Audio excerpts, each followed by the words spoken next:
Hello, everyone. It's Kavita from Red Door Yoga, and welcome to the Mini Sutra series online. Today, I wanted to talk to you about the journey of the ego. Some of you may know that I run a mentorship. It's called the Masterful Path Mentorship Program, and I have a number of mentees from around the globe in this mentorship. And we were recently talking about the idea of the ego in relation to one of the mentees' children. So this young man is I believe he's probably about 4 or so. I don't remember exactly how old he is, but it's somewhere in that vicinity, I believe. Anyways, the mentee said that she had noticed that her son was starting to go through that phase where he was realizing he was separate from his mom, that they were two different people, and that he was actually undergoing separation and anxiety. And the first thing I said to her was that this is actually a necessary thing for him to experience. Because when we start to look at the ego, sometimes we can think of it as this negative thing, and it's not a negative thing. It's a concept that we have to carry with us while we are in physical form, according to yoga. So, and then as a result of this discussion, I had one of the other mentees today post a little question in our Facebook mentorship group. And she asked me to talk about kind of the timeline of the ego, as in, because what I actually said was, he needs to develop his ego, and he needs to get to a point where it's like a well-established thing where he understands who he is in terms of how he's built in this world and what he's built to do. And then I said, then after he's built the ego, he actually has to go through the process of breaking down the ego, is what I had said.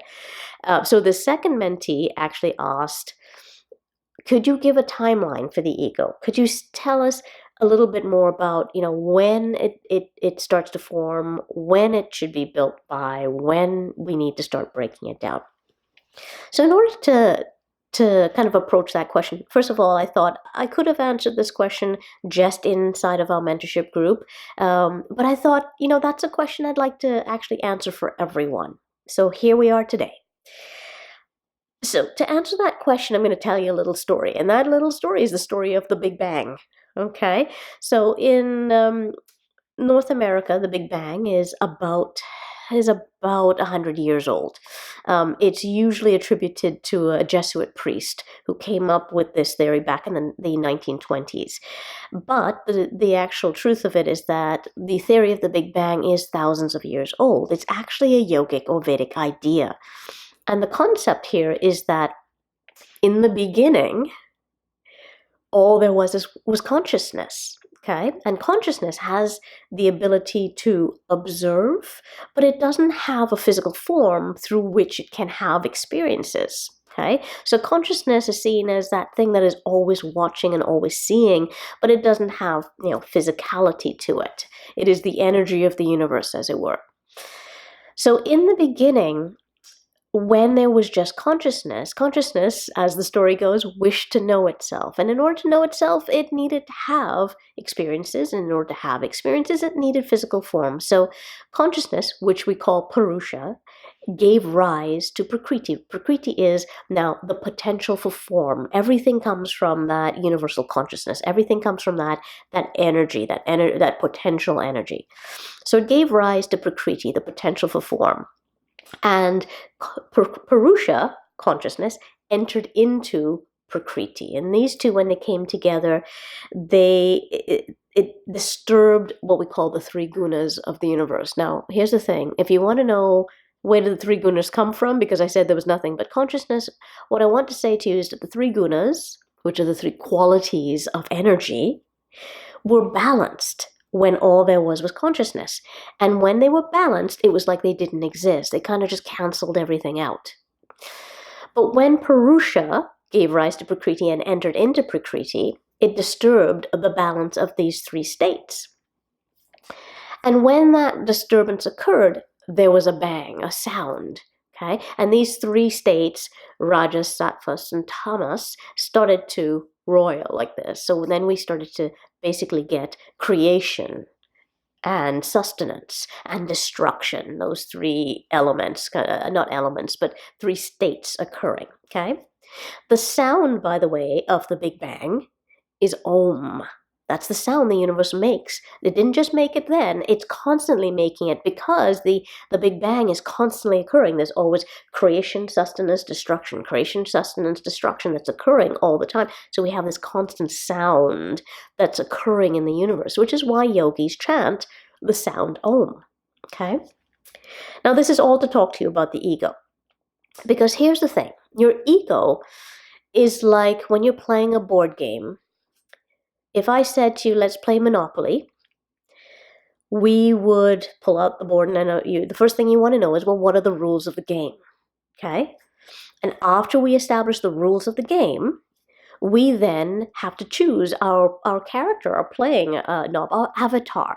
Okay, and that's the ego. So on the board, if you decide you're going to be the car, if you decide you're going to be the top hat, if you decide you're going to be the ironing, the little iron, okay, that's your avatar. That piece is going to represent you, and it's going to differentiate you from the other players on the same board.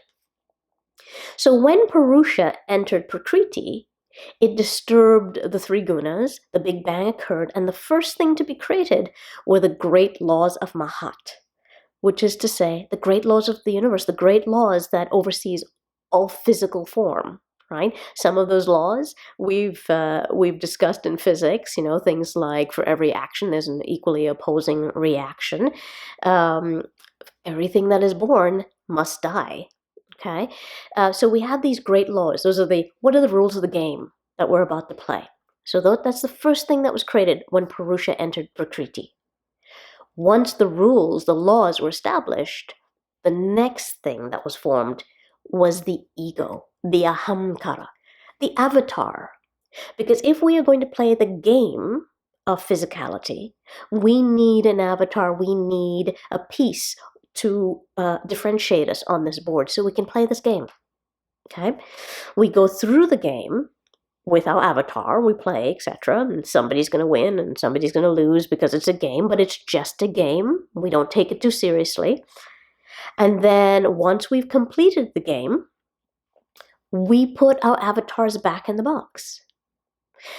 So the idea is we have to build the sense of who we are in order to complete our task on the board. We build our ego to a certain point in physicality in this world. But then at a certain point in time, we also have to recognize that the entire point of the game is to actually journey back to a certain point, to get to a certain point on the board. And that point is to get back to enlightenment. So once we've built a sense of who we are, figured out what, again, in role-playing games, you'd start seeing characters have certain powers, they have certain weaknesses, okay? So once you've actually built your ego with an understanding of what your abilities are, what your gifts and passions are, what your weaknesses are, etc., then you go, this is how I am built to play this game. And then you use it to the best of your ability to get to the end of the board. And the end of the board now, like I said, is enlightenment. So once you understand who you are and you start using it to your best of ability, you recognize that to get to the end of the board, you got to play the game, but you also have to start breaking down your ego again. So once you get to the board, you can put the piece back in the box. Okay? The piece has to go back in the box for the game to finish. So what this looks like then is that our ego actually starts before we ever appear in physical form. It starts, basically, even according to yoga, before the point where the zygote really kind of creates the fetus. Okay? It continues to develop. It continues to develop. We're born. It continues to develop. We start growing up. We get to adulthood, young adulthood. And by young adulthood, we hopefully have gotten a good sense of who we are. But a lot of us, that takes a little bit longer, okay? So maybe we're, in our 30s at that point, okay? But once we're kind of halfway through our adulthood, we should really have a good idea of who we are, especially if you're doing the self-mastery work. So at that point in time, You need to really start breaking down your ego. You really need to start breaking down this attachment you have to the avatar that you're playing. You need to start seeing that this is a game and that you're on your way home. You're on your way to the end of the board. You're on your way to eventually put the piece back in the box. And so by mid adulthood, ideally, you should really start breaking down the ego very consciously. It's great if we can start sooner, but you got a lifetime, right? So it's a little trajectory that way. Okay, I hope this was interesting to you guys. I hope this was helpful, and I very much enjoy being here with you guys and discussing these ideas. I have an Ayurvedic course coming up. That would be in March, and March the 28th and 29th, I believe. And I will be going deeper into these ideas and exploring the universe, as it were, through the Ayurvedic lens. And I invite you guys to join me. It's at the Red Door Yoga Studio, and you can go online to the reddooryoga.ca website and look under events and workshops, and you can register there. Thank you, everyone, and I look forward to seeing you again very, very soon. Namaste.